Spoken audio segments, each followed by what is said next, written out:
The group representing First Nations along BC's coast say they will not support Alberta's pipeline proposal.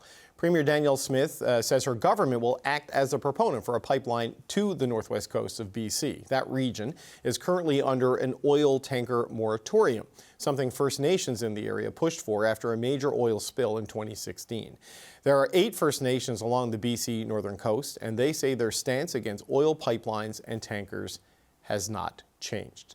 Marilyn Slett is the president of the Coastal First Nations Great Bear Initiative and chief counselor of the Heiltsuk Nations, and she joins me now. Chief Counselor, it's good to meet you. Thank you for being here today. Hi, good afternoon. You say not now, not ever at the prospect of a new pipeline to the northwest coast. Why?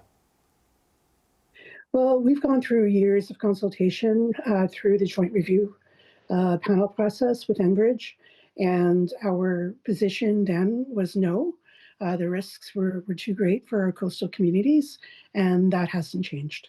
There is a tanker ban in effect right now in northern BC, but the Prime Minister and his ministers have not said a flat no to a pipeline to the northwest coast, which I guess leaves open the possibility that the tanker ban could be lifted or amended in some capacity. Is that how you interpret it? I mean, what message do you take from that?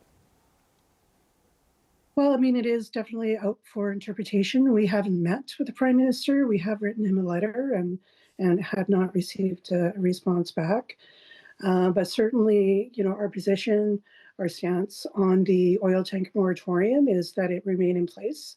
It's policy and legislation that protects this region from an oil spill, and that is what we worked for decades to to bring into legislation. So that's not something that we would want to see reversed. So even with that in place, Premier Danielle Smith is determined to try to open up this access route to the Pacific markets and other markets for bitumen from Alberta.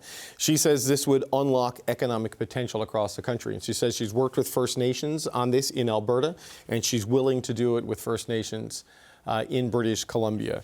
She says this is part of economic reconciliation. How would you respond to that argument from the Premier of Alberta? Well, we've been working very hard as coastal communities to bring in a sustainable economy, a conservation economy that we rely on, that's aligned with our values.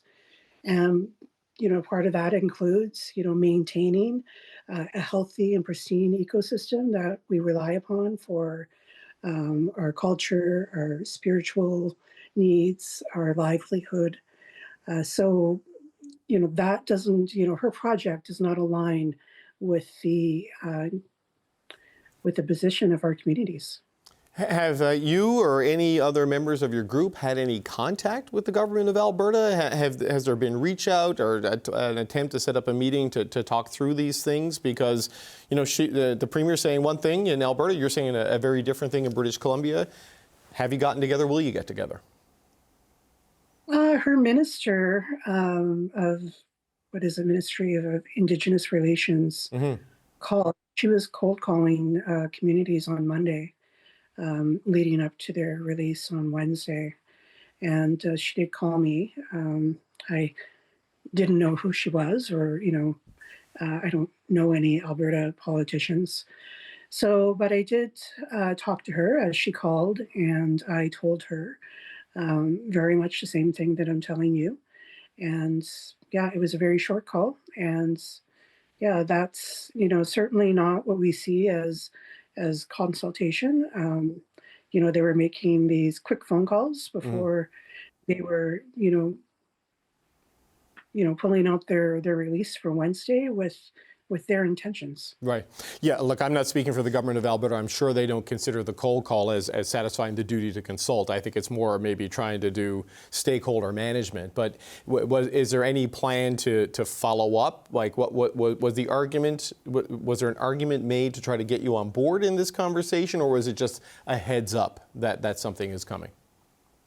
Well, I felt like it was more of a heads up. I did tell her, what our position was, and that it's not a new position. This has been this way for decades, and it hasn't changed, and it wouldn't be changing. And it was a short call, and she basically said that she was just calling, some of the coastal communities. Okay. Now, there are pipelines in northern British Columbia, but they're natural gas. There's LNG facilities. Do you support LNG? Is the opposition to all pipelines or simply bitumen pipelines because of the specific nature of what's in those? Are you okay with LNG, for example?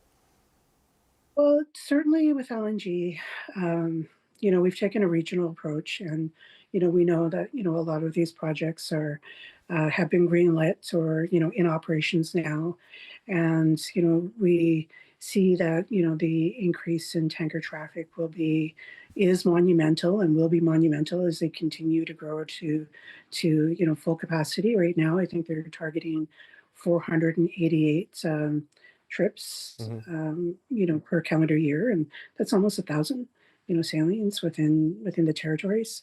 So, adding crude oil to that is just something that we cannot support. What about more LNG? If more liquid natural gas projects in northern British Columbia were to come on stream?